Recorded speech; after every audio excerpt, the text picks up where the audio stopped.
but it's soft enough to really allow you to get some thick to thin, some nice feathering if you do it right. And then of course, look at that. The flow, like it just flows, the ink flows with these really well.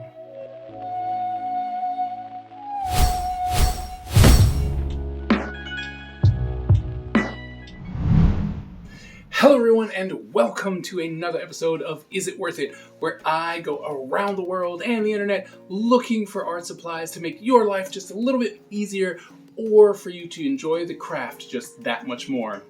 Now today we are going to... where did we go? I think we went to Marshall's. We tend to end up in Marshall's.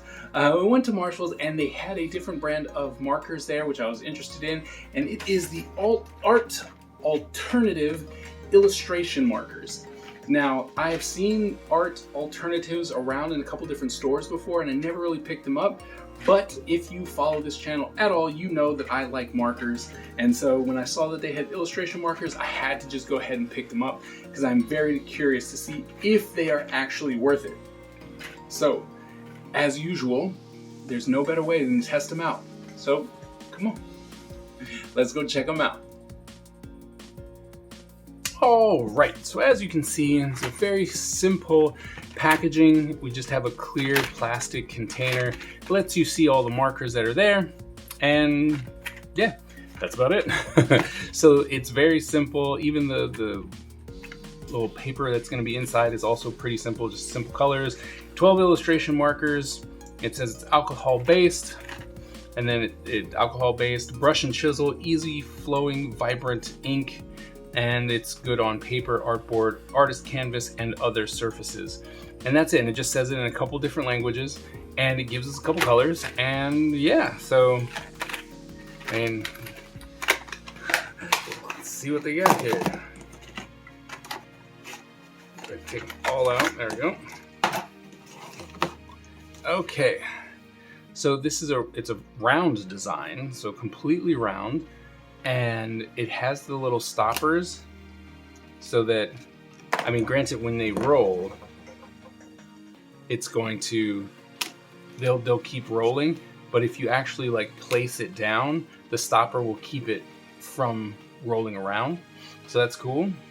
I think that they have put every bit of information that was on the packaging, they've also put on this marker. So that's kind of interesting. You normally don't see all of that, but it's got the logo, it tells you illustration marker, says it in different languages, tells you it's alcohol based, it's made in China, it's got all the information that was on the packaging is on every single one of these markers, which is interesting.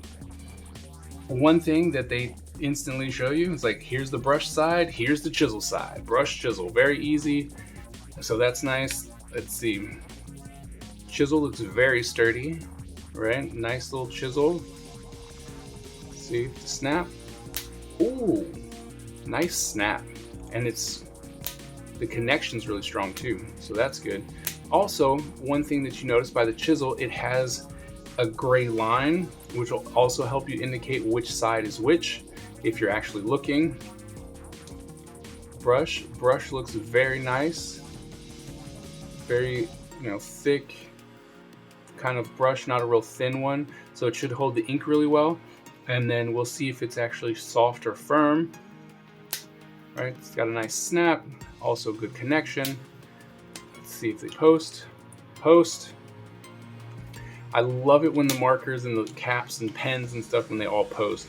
When marker designers don't do that, and it's like, I don't understand why that would happen, but I like that it posts. It's got a lot of things working for it, right? Even the plastic doesn't feel like that cheap plastic.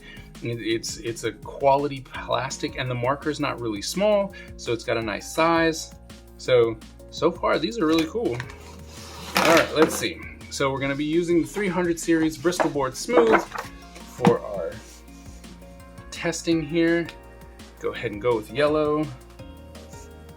Ooh. Okay. All right, so I mean, not bad. That flow is real nice. The ink keeps up with the movement. It doesn't slow down, which is nice. right? And that chisel gives you lots of variety. Nice. Okay. And I mean, it's just the coverage on this, right? So it blends really nice. That's nice. All right, let's check out this brush. It's got a little bit of resistance, but it is a softer brush. So if it depends on what kind of brush you're looking for. So if you're looking for a little bit softer brush so it doesn't give you a lot of resistance, this is a nice brush. It's actually it's a thicker brush, so you can get some nice thicker feathering lines with it. But then if you kind of tilt it on its side, you can get some thinner ones, but it's definitely meant for more medium to thicker brush strokes. So if that's what you're looking for. But the one thing I have to say though, you don't really have to go over them a lot because it covers, right? Like that, it does cover nicely into itself. It like blends really well into itself. So you don't have to go over the marker a lot to get a nice even coat. Not bad. It might have just been the yellow that was just so really nice, but I mean, still the ink flows on it's good. Nice quick coverage. Right? Brush is the same still. The one thing that I've noticed about from the yellow to the green is that on this paper you can see the green, the paper come through the green, but not the yellow. So that's interesting. But it's still very nice. Yeah, I mean, because I love how the color blends itself into itself, which you would think is a normal thing, but if you've noticed if you've done markers before and you try and go really quickly back and forth, it becomes very streaky. But with this, like if you slow down and you just kind of go over it, you can get nice coverage from one go, but then you can always just come back over it, and then it gets nice and vibrant and clean, and the color resembles more, like if you go over it twice, the color resembles the cap more, except for this one. This one says it's a blue-green. That is a green-green. But that blue is very much that blue. So going over it twice really gets you a lot closer to what's on the cap.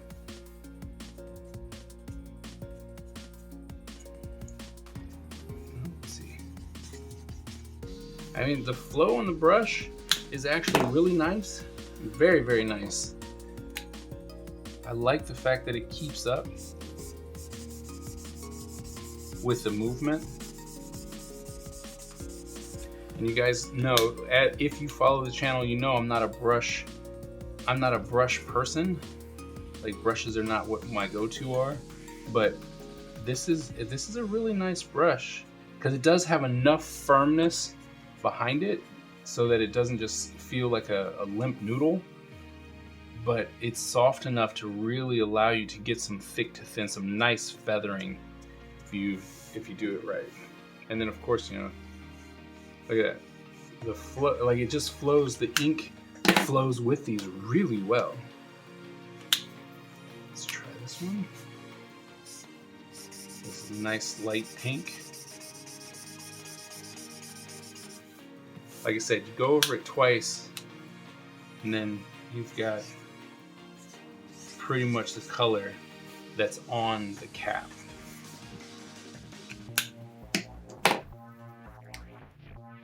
I mean, I love the vibrancy of these colors. These are really nice as far as vibrant colors go. So bright and like opaque. Bam, look at that. Just easy, nice coverage. Real nice.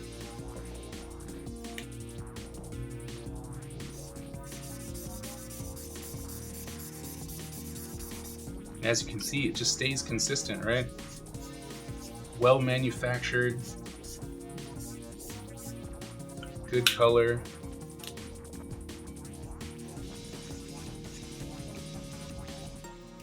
Just nice.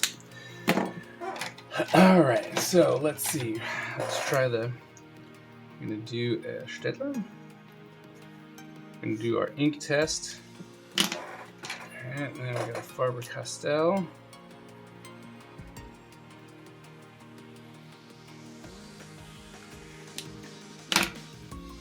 Castell, let's try that.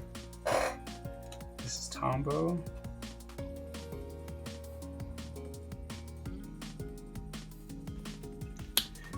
And then this is King Art.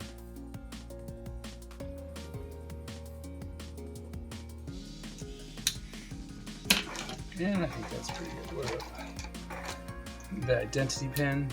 I've always had a problem with that. I love the identity pen for its versatility, but it doesn't necessarily like markers. All right, so we're gonna try some of these and try the brush. Okay, this one seems a bit darker, so normally, if there's any type of ink issue, it happens with brighter colors. So I tend to do this. I tend to do this one with some of these brighter colors.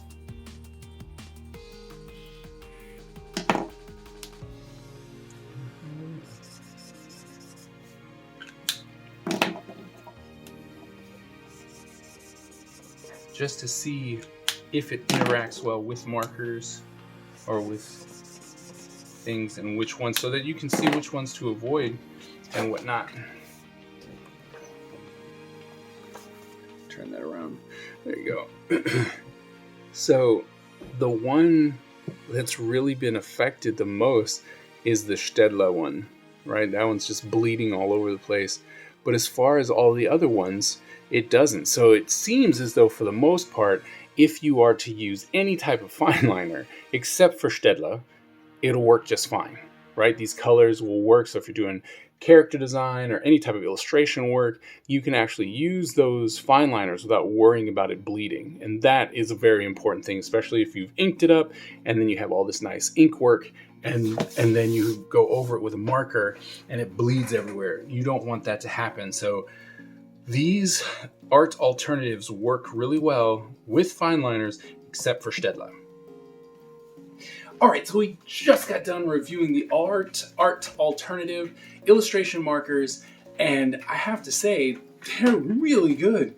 The coverage on these are so nice because you don't have to go over it, but you can, right? So when you don't, you got this nice lighter color and it tends to blend in with each other, which is interesting. And then if you go over it again, it pretty much matches the color that's on the cap. So I think that these markers are actually really nice, and the fact that they're super vibrant, the ink flow is great from start to finish, and then they interact really well with most fine liners, right? Staedtler was a problem, but besides that, all the other ones were completely okay, nothing smeared, so they're actually very versatile, very much markers that I would recommend. So if you go to TJ Maxx or Marshalls and you find these markers in the aisle, go ahead and pick them up because they are actually worth it. They're really nice markers. Well, that wraps up today's episode. I hope that you got something from it or that the information was helpful in some way, shape, or form. If you have a product that you would like me to review, go ahead and drop it in the comments below and I'll make sure to add it to the list. If you are new to the channel, go ahead and hit that subscribe button and hit the bell so that you get notified every time that I drop new content. Thank you all so very much, and I will see you at the next episode.